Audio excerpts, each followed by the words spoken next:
Boomerang Podcast. I'm Matt Geiger, and today we have a really special edition. It's really about an interview that I had seen over the summer with Jan Hapler-Hayes, Dr. Jan Hapler-Hayes, and it's something I've referenced in many of the different episodes. And I think it's one of those interviews that could be the most important interview in the United States history that no one's ever seen.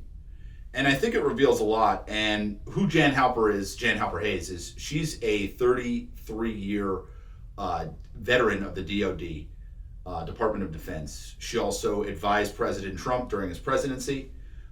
She knows a lot. She is somebody who I think when she speaks, you want to listen. And she did an interview over the summer, late last summer, with GBN, which I assume is Great Britain News, right? They're pretty, major station. But I wanted to take a couple clips out of the interview, and I wanted to bring some of this stuff to your attention because it is so revealing. It's like we as patriots, we sit here and we wonder, what's going on? Nothing's happening, right? We hear it all the time. There's a lot happening, a lot more than you think. And I just want to open up. Let me grab my notes here. Let's play the first clip. It's at the 147 marker. And this will speak to what's going on with Biden and the situation about his presidency. So let's take a look at this. Biden is the legitimate president, but he's the legitimate president of what is now the bankrupt U.S. corporation. And that was a treaty in 1871. Well, on September 12, 2018, Trump created an executive order. Within that, he outlined in future elections any kind of foreign or domestic interference, specifically for the 2020 election. So we say, how did he know some of these things were going to happen? Election integrity on both sides of the aisle is tough. Did you hear that? So what Jan Hapler is saying is that Biden is the legitimate president, but he's the legitimate president of the bankrupt U.S. corporation that was a treaty established in 1871 between the U.S., the U.K., and the Vatican. So first and foremost, and secondly, what she also said was back in 2018, Mr. T had wrote some tracking for certain procedures we do every 4 years, right, to use code. I think you guys can fill in the blanks. And we know that as what? Devolution. So I think she just confirmed devolution. So kudos to Patel Patriot and Derek Johnson. I think you guys hit the nail on the head years in advance. So kudos to those guys. But what she's saying is Biden is the legitimate president, but he's the legitimate president of the bankrupt U.S. corporation. So what actually happened during the Civil War was Great Britain stepped in and helped fund the Confederacy, right? And we owed Great Britain a tremendous amount of money after that war, right? When we obviously made peace, right? The country was unified again. So in 1871, they turned the U.S. into a corporation, and it's been a corporation ever since. This is what I believe Mr. T is looking to dissolve, right? And devolution is something we've been hearing about. Patriots, right? The Patriots in this audience certainly know about it. That is major, major, major news because what it tells you is we've been tracking things behind the scenes, right? We've been making sure that foreign countries that are trying to get involved in those things that happen every 4 years, it's happening. The next clip I wanted to go through was at the 309 marker. Let's take a look at this because this is huge. Let's take a look. And all the information he had. Think about the fact that our military, our Department of Defense Space Force, if you think that they don't have the actual real results from the election, then you're fooling yourself. Yeah, but so what did we learn here? Space Force. Everybody makes such a mockery of it. Everybody calls it a big joke.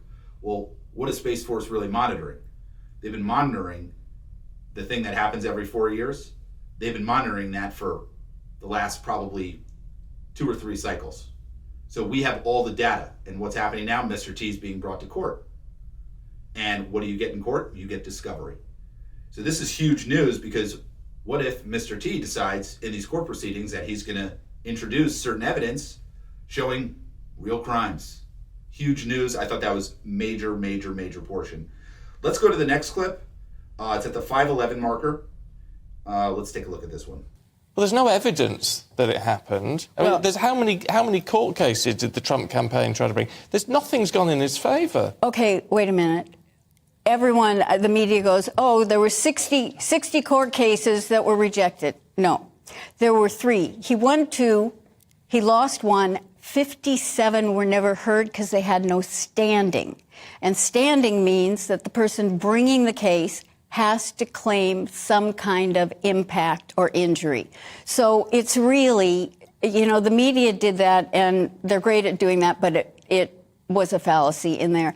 And the thing is that, I sit on a task force at the Department of Defense, and the thing is, they've got the goods.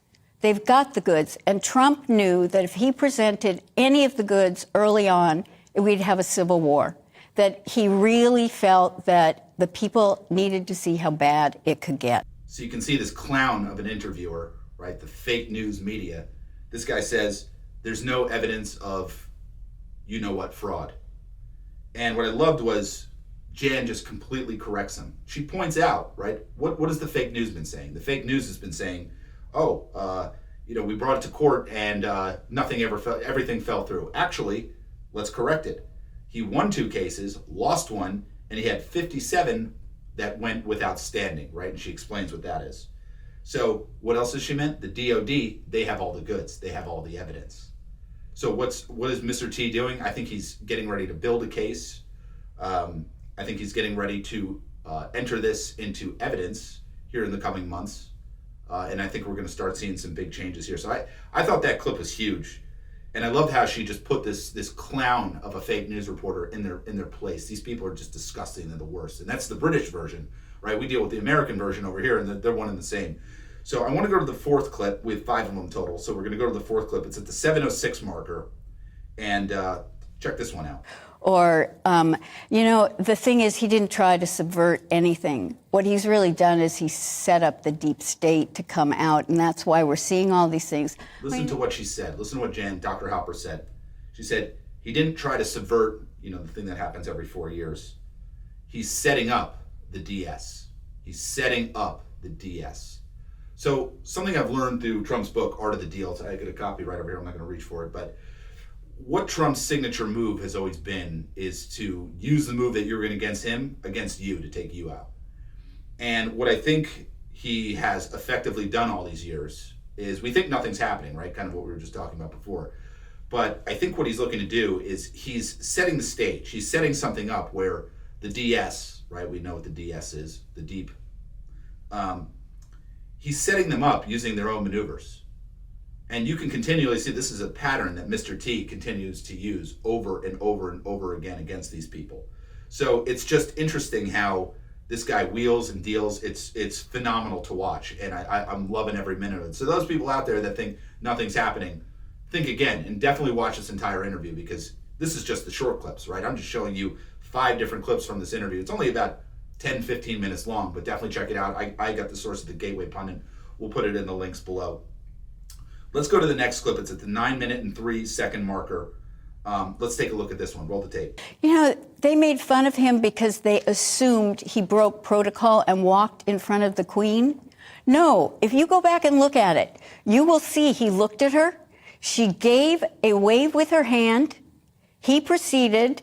She took a couple of steps, he stopped, and he waited for her to join. That was an optic to tell us that he then was going to bankrupt the U.S. corporation, because it was the Vatican, the Crown, and the U.S. that was part since 1871. And we were giving you our tax dollars. We were paying back. Forget this Tea Party and without taxation, without representation. We owed you a lot of money because you helped us in the Civil War. And so that is what Trump has now, he told the Queen, I'm ending this. We're dissolving this corporation. We're going to go back to being a republic, and we'll all be separate. The Pope wasn't happy. You should find the picture of him visiting the Pope. It took 650 planes to remove our gold from the Vatican Banks. I'm not very happy about it, Jan, to be perfectly honest. We could do with your money at the minute. Keep it flowing, I say. That's incredible. There's a couple things here I want to point out.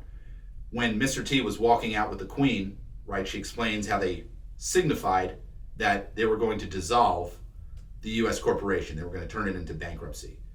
And that's actually concurrent with some of the things that I've heard, is that this country is going to go into bankruptcy. This is just what I hear. I have no proof of it, but this is what I hear through my sources. That this country is going to go through bankruptcy, and Mr. T will be back to walk this country through bankruptcy. And that could be huge because, on the one hand, it could cause a lot of problems in the banking system, right? People could stand to see their banks close. Who knows what happens to their money?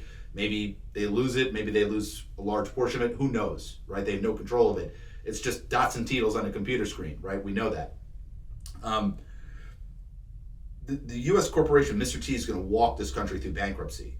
So as bad as that sounds, I think there's also a positive side to it, right? I always try to find the positive in things. And I think one of the great accomplishments that Mr. T could pull off is that, well, if we go bankrupt, then we can't pay the, 5 million federal workers, right? We get rid of them. We don't need them. We can get rid of, the EPA and all these corrupt as hell government organizations. Studies that tell us, the government funds that these politicians pass, studies that fund, what a frog's favorite color is on a Tuesday. Just stupid nonsense. What a bankruptcy would allow this country to do is it would allow us to literally get rid of all the fat, get rid of all the nonsensical thing that these politicians have. Literally, they've just put this stuff in place. You can't get rid of it. There's no amount of politicians that we could get in there that could ever get rid of this stuff. It's here to stay unless you go through bankruptcy. So I think that's very likely. And when I hear something from some of the people that I listen to, that the country's going to go through bankruptcy and Mr. T is going to walk us through it, I mean, first off, who better to walk us through a bankruptcy than Mr. T? And secondly is that's how you could effectively get rid of this stuff. So important, so important. And then the last part of what she said, Dr. Halper, he said it took 650 plane loads to remove the U.S. gold supply from the Vatican. So a common question I get here at Midas is, Matt, do you think the gold is still in Fort Knox? And I sit there and I say, no, I don't. And now we know where it's been. It probably hasn't been in Fort Knox. It's been in the Vatican Bank this entire time. Our politicians have sold us out. They sent out our gold to the Vatican Bank. The Vatican's much more powerful. Look into the Vatican and the UK and how they've really been controlling things for hundreds of years. But it just tells you that why would Trump want the gold? Because he understands that's the real money.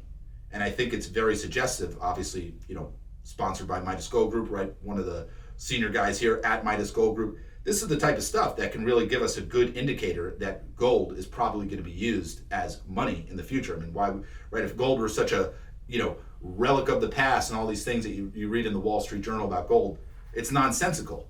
It's because that with 650 cargo plane loads to remove the U.S. gold supply from the Vatican, that's huge news. That's huge news. And I bring this stuff up because I really believe that this interview with Dr. Jan Hapler-Hayes is one of the most revealing things. We learned about devolution. We learned about gold, right? We learned about the U.S.